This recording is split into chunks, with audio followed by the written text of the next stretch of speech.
what I wanted to do, I thought would be a nice way of ending would be to play you the uh, the theme, which then became the basis for my most recent string quartet, um, which I dedicated to Hermeto.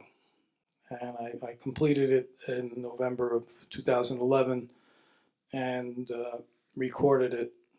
It was debuted, premiered in December, and then I recorded it this past January with the public quartet, very fine quartet. And I'm playing you the second movement. It's more tonal and it has more traces of Brazilian influence. The genre that it's loosely based in is the guarania from the south of Brazil. And the guarania is in 3/4, and it has kind of like a has that kind of feeling. So I wanted to capture that kind of nice open swinging 3/4 that's kind of felt in one, like a big one. So what I want to play for you is the theme, which I wrote on October 1st and had no idea it was going to go anyplace. It was just a theme that I wrote for Hermeto. I was just inspired to write a theme for him. And then 10 days later, I started writing my quartet, and the introduction was finished. And then I reached this point and I said, oh my God, the theme needs a home. I was hearing it and I said, this is the material you have to use as the basis for the piece. So the first movement is much less tonal, and it's a more intense listener, in terms of just like the language. It's closer to Bartok and Stravinsky than it is to some of the other things. So this is the theme, and then the second movement of my quartet, O Campeão.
So that's the theme, and so it's got an A-B structure to it. And what happens is that after the second movement begins thematically with something that's not connected at all to the theme.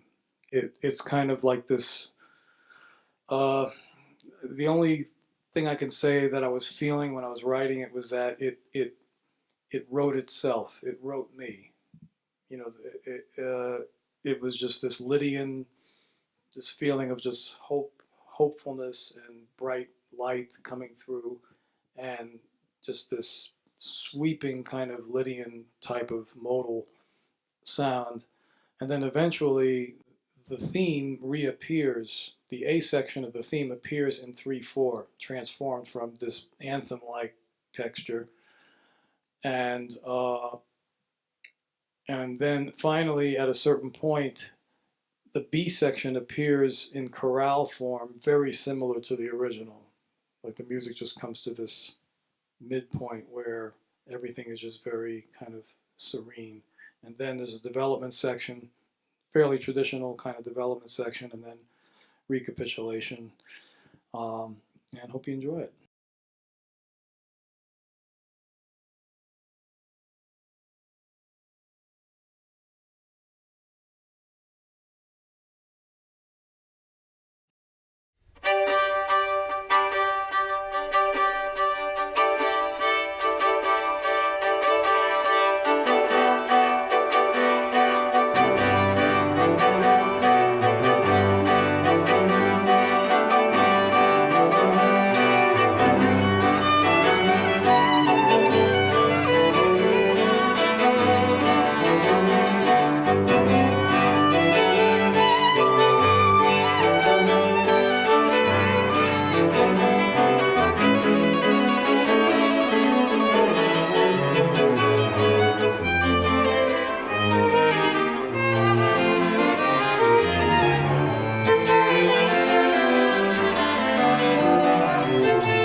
Yeah, this one wrote itself very quickly, like 5 days. The first movement took 3 weeks. It was in a good way. It was really agonizing. I mean, it just, the treatment of the material, when you if you listen to it, you'll see it's kind of like what Bartok and Beethoven do and Brahms do. They just grind the motivic material into dust, and then they're done. And that's kind of what I felt I needed to do with the first movement.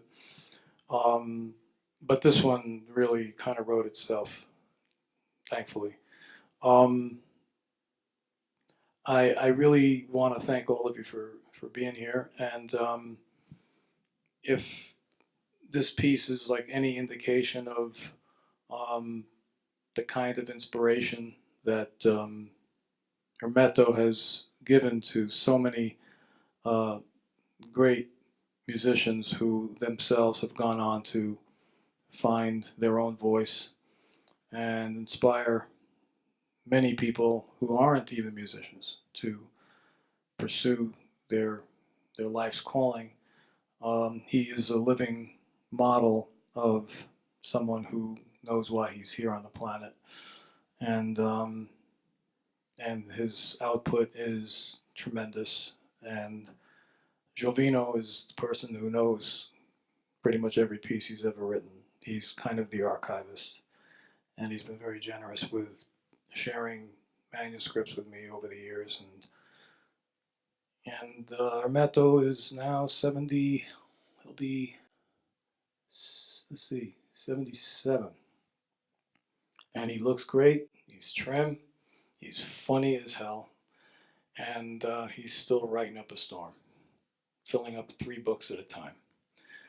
So I encourage you to just not only listen to the recordings of Hermeto that we listened to today, but the ones we did not get to, music of Jovino and Ichibere, you really need to check their music out as well.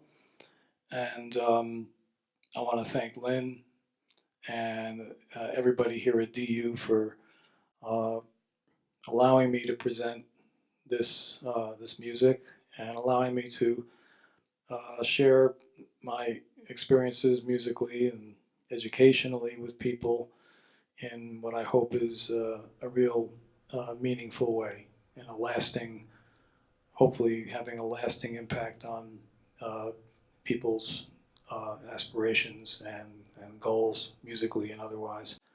So thank you very much and have a great evening, and we'll see you tomorrow morning at 8 o'clock.